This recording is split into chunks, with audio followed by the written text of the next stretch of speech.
Welcome back to the deep dive. This time we're stepping into the fascinating world of a curator of horticulture, a blend of art and science. You sent us some really interesting stuff on this, detailed career guides, articles on tech in the field, ready to cultivate some insights. I am. This isn't just someone with a green thumb, it's managing entire ecosystems, right? Yeah. Designing exhibits that captivate. That RoleCatcher guide really gets into it. It does, like take the Missouri Botanical Gardens orchid collection. The curator there isn't just cultivating, they're using micropropagation to conserve endangered species. Wow, it's conservation through cultivation. Exactly. And the responsibility changes with each career stage. The guide lays that out clearly. Starts with entry-level, hands-on, things soil analysis, pest management. Essentials. Building that foundation. They mention an entry-level horticulturist might have a bachelor's in horticulture, maybe a specialization in a specific plant family. But moving up, a master's, even a PhD. Makes sense. Certifications too. Certified professional horticulturists, those are game changers. Leveling up, proving your expertise. I like how the guide talks about building a portfolio too. Showcase your work like a grafting experiment or a sustainable garden you designed. Showing your passion, not just textbook stuff. Those articles on industry trends you sent, eye-opening. The sustainability focus is huge. It has to be, with the environmental focus. Botanical gardens are leading the way there. Look at the Atlanta Botanical Garden. They use bioswales. It's green infrastructure, filters pollutants, manages stormwater runoff. Beautiful and environmentally responsible. And it's not just water. The articles talked about integrated pest management too, minimizing pesticides by using beneficial insects, natural predators, that kind of thing. It's fascinating how these gardens are incorporating cutting-edge technology while staying true to conservation. Speaking of technology, those articles about tech's impact on horticulture were amazing. Weren't they? Sensor-controlled irrigation systems, climate-controlled greenhouses, mimicking ecosystems. Technology is revolutionizing how these gardens work. Remember reading about the Eden Project in Cornwall? They created entire biomes, rainforest, Mediterranean climates, all under these massive domes. Pushing boundaries, recreating endangered habitats even. Incredible. Before we go too far down the tech rabbit hole, let's talk about the human element. What skills, what qualities make a curator of horticulture thrive? It's a real blend of scientific know-how and artistic vision. Right. The RoleCatcher guide really stressed plant identification, understanding growth needs, even having an eye for design. It's about the whole experience for visitors. And the management side. These are big operations, often with teams of people. Oh, absolutely. The guide mentioned delegating, communicating clearly, maybe even navigating some personalities. All part of the job. And then there's the money side. Gardens often have tight budgets. The guide touched on that. It did. Securing funding, writing grant proposals, managing what you've got.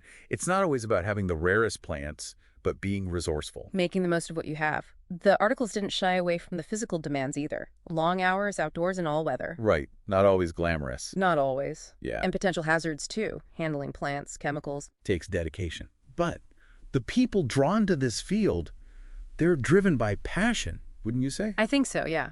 Imagine nursing a rare plant back to health. Or seeing a kid get excited about botany because of an exhibit you designed. That's got to be rewarding. Absolutely. Making a difference in biodiversity, in how people see the plant world. Which brings us to those interview questions you shared, the 10 common ones. It's a peek into what hiring managers are after. Ready to role play a bit? Let's do it. I'm picturing myself, greenhouse, surrounded by orchids. Hit me with a question. All right, you've made it to the interview. First one, describe a successful conservation project you've been involved in and your role in it. Okay, so they want more than just talk. They want to see you've actually done something. Exactly. Show your passion, your experience, reintroducing a native plant. Seed banking. Give a specific example that shows your impact. Got it. Next question. How do you stay updated on advancements in horticulture and conservation? Oh, that's important. Things are always changing. It is. Are you reading journals, horticulture science, conservation biology? Attending conferences? Like the Botanical Society of America meeting? Be specific. Shows you're committed to learning. I like it. What else? One that needs you to think on your feet. Limited budget. Create an exhibit on the importance of pollinators. How do you approach it? Ooh, that's a good one. Creative, but realistic too. Exactly. Maybe you create a butterfly garden with recycled materials, partner with beekeepers for displays, show you can do a lot with a little. Resourcefulness. And it ties into the educational side of the job too. Absolutely. Making science engaging for everyone. Okay. Okay, one more. Disagreement within your team. Best way to care for a rare, delicate plant. How do you handle it? Conflict resolution always comes up. It does. This is about your leadership.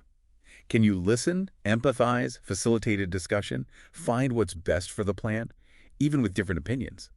It's about creating that team atmosphere. It's interesting. We've talked about caring for plants, designing exhibits, even budgets and personalities. It's a lot more than just, well, plants. It really is. Yeah. And speaking of more than plants, that stuff about the future of the field, vertical gardens, rooftop farms, those biodomes, it seems like the whole idea of a botanical garden is changing.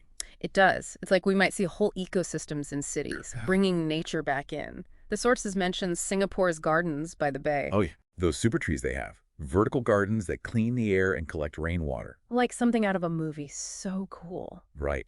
And that's what I mean about botanical gardens changing. It's not just about the past anymore. They're at the forefront, tackling environmental challenges with technology and design. Makes you think. It does. And it makes me wonder, we've covered so much, from caring for a single plant to these huge biodomes. But in a world of tech and concrete, what does it even mean to cultivate wonder anymore? That's a big question. It is. And the articles talked about reaching a new generation, people who maybe haven't grown up with nature. Maybe it's those immersive experiences, augmented reality, bringing plants to life. I could see that. Or exhibits you can interact with. Something to spark that curiosity, that feeling of wanting to protect nature. Reminding us, there's still beauty in the natural world. I remember one of the sources, a study. Even short times in nature could reduce stress. Imagine what a well-designed garden could do. A green space in the middle of everything. A little escape. Good for the mind, not just the eyes. Exactly.